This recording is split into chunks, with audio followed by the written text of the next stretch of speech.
नमस्कार, मी प्रीती. आवाज इंडिया मराठीमध्ये आपल्या सर्वांचं स्वागत आहे. मी आता दिव्यातील वॉर्ड क्रमांक 27 मध्ये आहे, जिथे या ताई आपल्यासोबत आहेत. त्यांना भाजपकडनं उमेदवारी नाकारल्यामुळे त्या अपक्ष उमेदवार म्हणून उभ्या आहेत.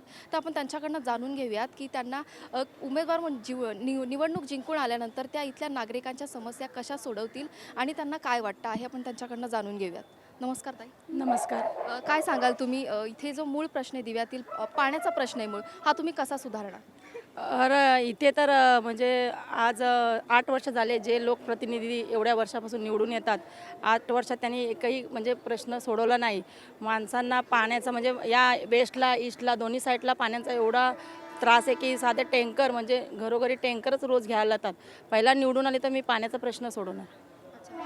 माझ्या मागे जसं आपण हे स्टेशन परिसरामध्येच कचरा वगैरे बघतोय, मग याविषयी इथली लोक कोण बोलत नाही का? नाही, नागरिक म्हणजे सारखे वारंवार तक्रार करत असतात. आम्ही जेव्हा भारतीय जनता पार्टी पक्षामध्ये मी आहे, अजूनही सक्रिय आहे.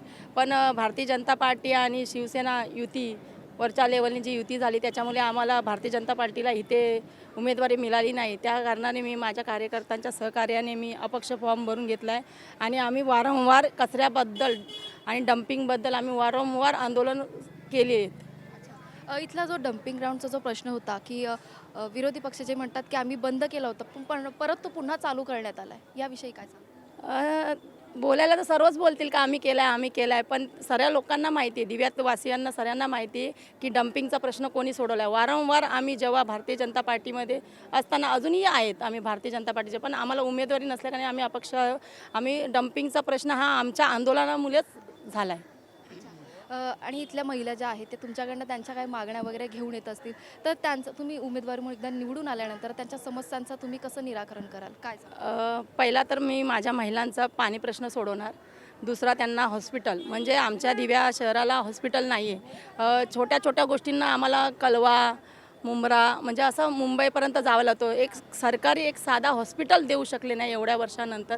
तर माझा एकच राहणार की मी निवडून आल्यानंतर माझ्या लोकांचा म्हणजे दिवेवासीवाल्यांचा जो पाण्याचा प्रश्न, हॉस्पिटल आणि जी रोडवर आपला हातगाड्या बसतात म्हणजे ते प्रश्न सोडवणार. इथल्या रस्त्यांबद्दल तुम्ही काय सांगाल? तर काही जण म्हणतात की रस्ते फक्त झालेत, काही स्थानिकांचं असं मागण्या होत्या की प्रॉपर सिमेंट वगैरेचे रस्ते नाही आहेत, याविषयी काय? ते घोटाळे तर सरळ दिसत आहेत तुम्हाला समोर. म्हणजे रस्त्याला पावसाला आला का त्यांना खड्डे पडतात.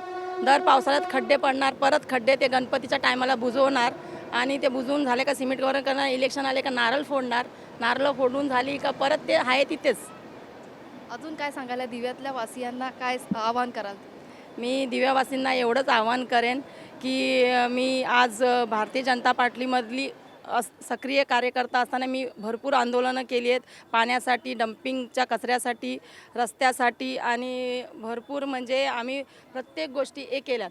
पण आज आम्हाला उमेदवारी नसल्या कारणाने भारतीय पक्षाच्या कार्यकर्ता आमचे सक्रिय कार्यकर्ता प्रत्येक कार्यकर्त्याच्या मनात एक होतं का आम्हाला एक उमेदवारी मिळावी.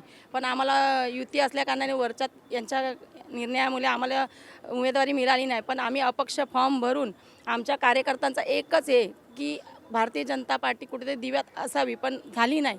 पण आज मी निवडून आली तर माझे जे कार्यकर्ता आहेत, माझे सहकारी आहेत, ते एक दिव्यासाठी काहीतरी करतील. तर आपण पाहिलं, ह्या होत्या अपेक्षा उमेदवार म्हणून त्यांनी तिथे फॉर्म भरलेला आहे. आता त्यांनी सांगितलं की मी सर्व नागरिकांच्या आरोग्याच्या किंवा पाण्याचा जो मूळ प्रश्न असेल तो सुधारणार. पुन्हा आपण वेगळ्या वाटात जाऊन आपण नवीन उमेदवाराशी चर्चा करूया. तोपर्यंत बघत राहा आवाज इंडिया मराठी.